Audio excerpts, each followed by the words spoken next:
Celtics, Cavaliers. So, alam natin magandang pinapakita ng Cavs, pero pag may kulang kang player, kulang ka ng weapon, so kulang ka ng mga armas, kumbaga sa gera, yun ang tendency mo, matatalo ka. Si Caris LeVert, si Donovan Mitchell, wala. So, malaki ang nawawala sa opensiba ng Cleveland.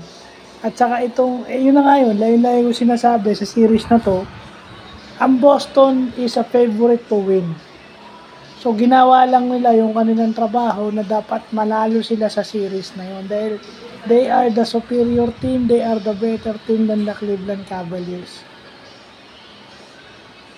So, yun na nga, di ba?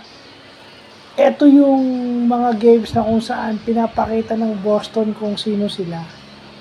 Kaso nga na, yun nila yung sinasabi, sana magtuloy-tuloy kasi hindi pa natin nakikita yung mag all the way na manalo itong Boston kasi minsan yung kanilang game, minsan nandyan, minsan wala. Minsan on yung game nila, minsan naka-off.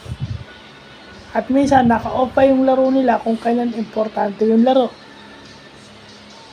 Kumbaga wala silang killer instinct, di ba? Hindi yung pag sabi mong killer instinct, habang tumatagal yung series, kung kailangan mong tapusin, tatapusin mo. Kumbaga pag natalo ka ng isang laro, the next time tatambakan mo, then the following game, ididiin mo na sila hanggang sa matapos yung game. Kumbaga hindi mo na sila papopormahin.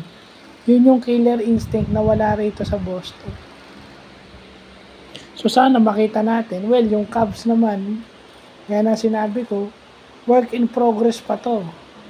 Kasi ngayon naniniwala na sila na they can win without LeBron James in the lineup.